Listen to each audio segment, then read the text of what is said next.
Hey, God bless you. Welcome back to ECPGencat.com. This is Sarai Rosado, and this is day 11. Today is Wednesday morning, January 16th, 2013. I want to congratulate you guys for making it this far. It's midweek of the second week of this 21-day fast, and at this point, you may be feeling tired of fasting. You may be feeling tired or you just want it to end. But I encourage you to stay strong and continue believing in the Lord, and you will get through it. Today, it's a little different. I'm not choosing a story to speak about. Instead, I'm combining a lot of verses that I want you guys to write down and to read and to recite on a consistently throughout your day and throughout this fast. Today, I just want to let you guys know that the best is yet to come. You know, I want to encourage you guys to write down all the goals that you may have. Not only short-term, but also long-term. All the goals that you may have, write down the vision that the Lord has given you, that you can see so clearly. And I want you to encourage yourself daily. You know, there are a lot of promises in the Bible that you can recite over and over again to renew your mind. And I guarantee that when you renew your mind, you will be transformed into someone that you've never thought you could be. And you're going to start changing your thinking, you're changing your actions, changing the way you believe or you see things. You're going to start changing and being transformed simply because you're feeding your mind positive thoughts. You're feeding your mind the promises that the Lord has given you in His Word. And the first promise that I want to give you guys is Philippians chapter 4 verse 13, and it says, I can do all things through Christ who strengthens me. This is a key verse because it doesn't matter what it is that may come your way. Just simply stop and recite, I can do all things through Christ who strengthens me. I also want to read Matthew chapter 9 verse 29. It says, according to your faith, let it be done to you. Okay? If you have faith, it will be done, and it's according. If you have little faith, it will be done. It will be done. If you have big faith, all you need is faith as small as a mustard seed, which is really tiny. Also, Matthew chapter 17 verse 21. Nothing will be impossible for you. Okay, it doesn't say some things. It says nothing.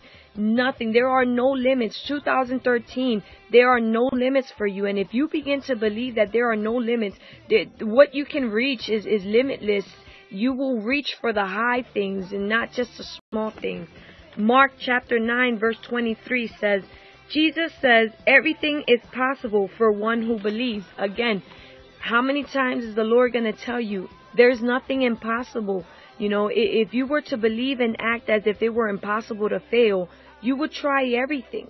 There would be no limits for you. And I want you to start renewing your mind with these verses consistently. Luke chapter 18 verse 27 says, what is impossible for man is possible with God. Okay?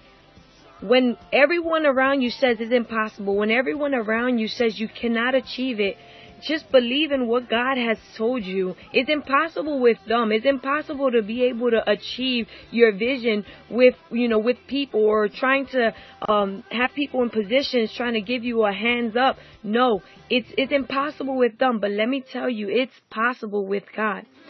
Philippians chapter 3 verse 13 and 14 says, forgetting what is behind and straining toward what's ahead, I press on toward the goal to win the prize. Okay? Forget what happened in the past. Forget what the devil wants to keep reminding you of, what you did, of how many times you failed. It's all about pressing forward and seeing that goal as clear as you can, as clear as day, and being able to press forward to it and reaching up and grabbing that and doing everything possible for you to achieve what's before you. And this is what Paul was encouraging us to do. In Ecclesiastes chapter 3, it talks about that there's a time for everything. There is a time for everything. There's a time to be happy, to be sad, to cry. There's a time for everything, and there's a time to achieve your goal. Believe it. Also, Philippians chapter 4, verse 19 says, God will provide all that you need. Everything. There's nothing that you will need that God won't provide you with. Okay, not necessarily what you want, but what you need. That's why David, understood this concept. And in Psalms 23, verse 1, he says, the Lord is my shepherd, and I shall not want. Okay, there's nothing that you're going to need that the Lord will not provide. Psalms 23, verse 6. Surely goodness and mercy shall follow me all the days of my life. As you walk forward in the Lord and you walk forward towards your goal, goodness and mercy is following you. So everywhere you go, it's going to be good, because it's a promise that God is giving you, that it's following you everywhere you go. Everywhere you step foot in, that place is blessed, because the blessing and the goodness is following you. And wherever you are, that goodness and that mercy is there as well. Deuteronomy 28:2 also says, all these blessings will come on you and accompany you. Again, wherever you are, the blessing is there. So wherever you are, that place is blessed.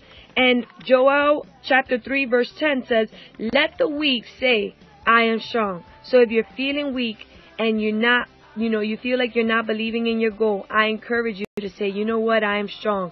Lay hands on this list that you have created of your goals and your vision. And every time you lay hands on your goals and your vision, I want you to be able to write down all these verses that I have given you today, and start declaring these promises over your life and over the vision and over the goal. And you will see that there will be nothing impossible for you.